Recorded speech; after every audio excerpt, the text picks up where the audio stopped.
Good morning, I'm Mezdulene, and today's oracle card is what is already with you.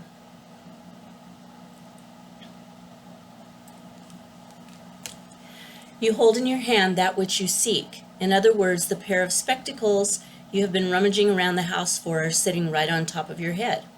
What you are seeking, perhaps by exploring far and wide, is actually right under your nose. You may not like this idea. It is so much more wonderful to imagine there is something yet to find. Of course, there is unlimited creative potential and always something more that can be, yet in this instance, it is important for you to know that you already have what you need and what you want. That doesn't mean it's the end of the story, although it does ask you to give up the fantasy that a perfect solution lies in the future somewhere. Instead, it asks you to acknowledge that everything necessary for success is with you now. All you need to do is accept this and act with what you have available to you. This is good news. This particular chapter has a happy ending in store. That ending will become real for you just as soon as you stop trying to skip forward to the next chapter.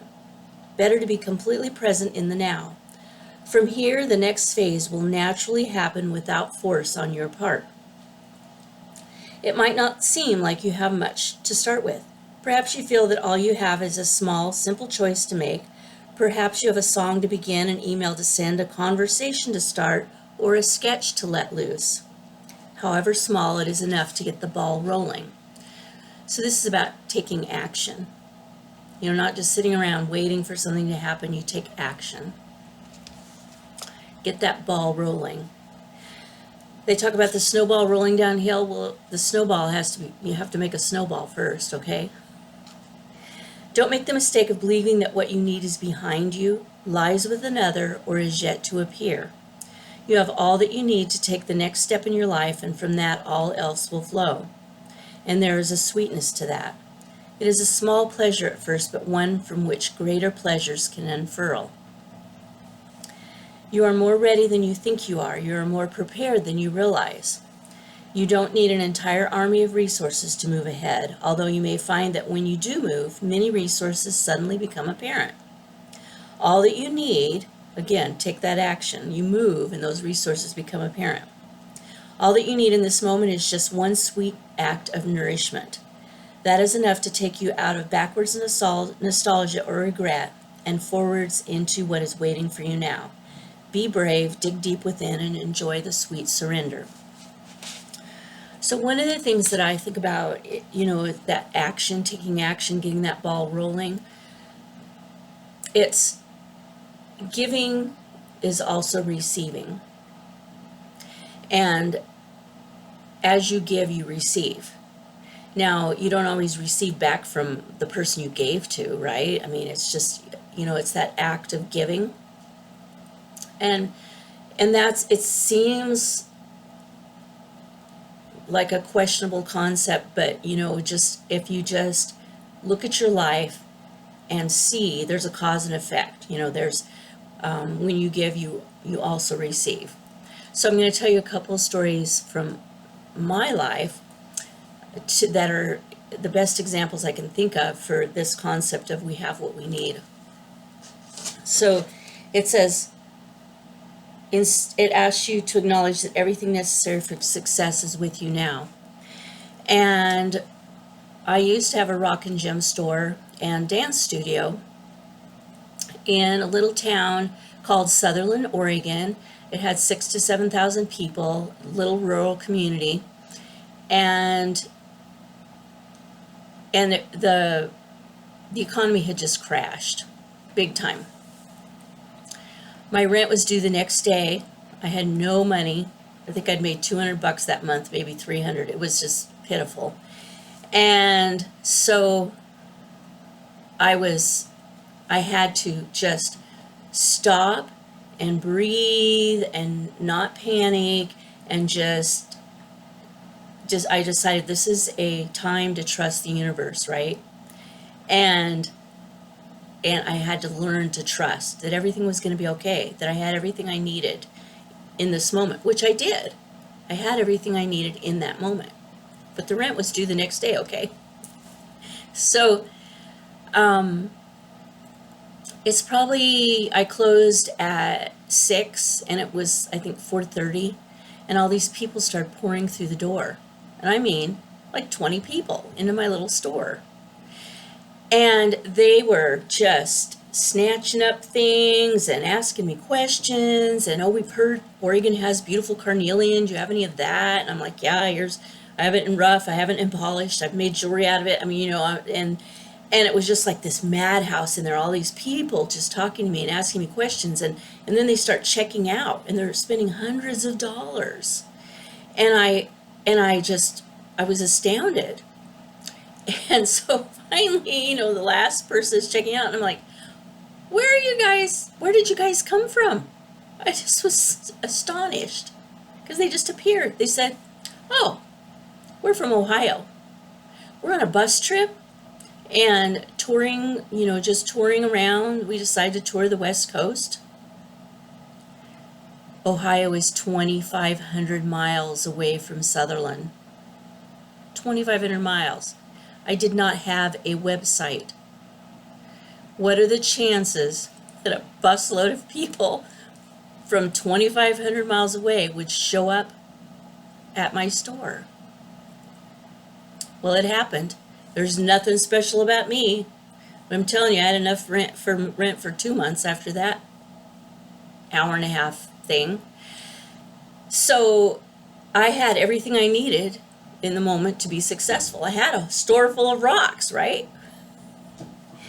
And then another story that I have is about when my kids were younger and I was a single mom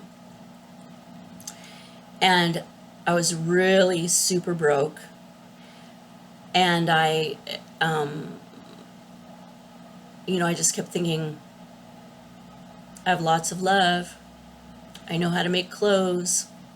I put duct tape in my daughter's shoe because there was a hole in the bottom of her sole, and I didn't have money to buy her new shoes. It was really a hard time, and I just had to stop and breathe and again, just this was before the store story, and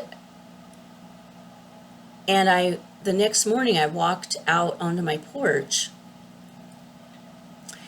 and there were 4 great big bags filled to the brim with groceries. I have no idea to this day, 30 years later, I have no idea where those came from. So the reason I'm telling you this story is because when something like this happens, it shifts your energy. At that time, I was feeling really hopeless, like, how am I going to provide for my children? And then this food appeared, and it shifted my energy. And I'm telling you what, within a week, I had a job that paid $10 an hour, which back then was big bucks, okay? And so, and the store story, the energy shifted. And sometimes that's all it takes. So when I went and found that food on my porch, one of the things that I came to understand is I had all that I needed, but that doesn't just apply to physical things like food and money, right? I had friends and loved ones. And another time in my life, I went through a hard time, and people were there, well, more than one time, but people were there for me, right? I had exactly what I needed to get through what I needed to get through. Now, when I was talking about giving equals receiving, well, I've done the same thing for other people. I've taken in 2 friends over the years that had lost their jobs and lost their homes, and gave them a place to stay and food to eat until they got back on their feet, right? So it's kind of like, I feel like a two-way street, that giving and receiving, it's a two-way street. What you need is always there for you, and what other, you can also give when other people have that need. Does that make sense? It's not like you have to give to receive. It's just that there's this flow that happens. And as you help others, you're helping yourself always. There's a book, Bernie Siegel, one of my favorite people on the planet.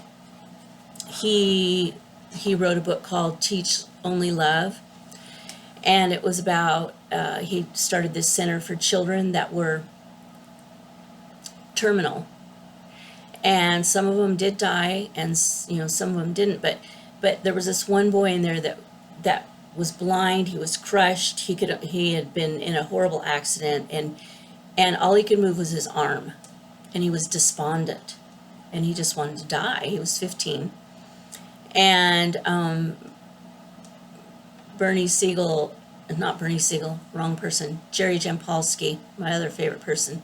Jerry Jampolsky wrote this book. He told this boy, "You're never so bad that you can't help somebody else." And there was a baby there that was in such pain that it cried constantly. And the baby was just a few months old. And it had, I think it had brain cancer or something that was just causing an incredible pain. And Jerry took that baby and laid it on this boy's chest and took the boy's hand and put it on the baby. And the boy began to stroke the baby, and the baby stopped crying.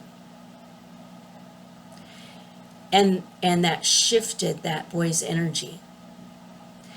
And he ended up getting well. It's a beautiful story. You should get the book, Teach Only Love.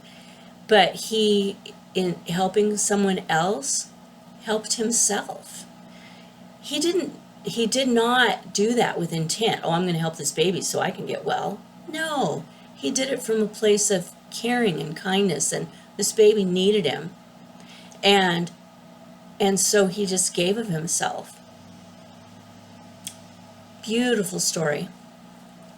So it's not giving with the intent of receiving. That's just what happens, people. Just what happens. Love you. I know this is a hard time. If you want to reach out, I'm here.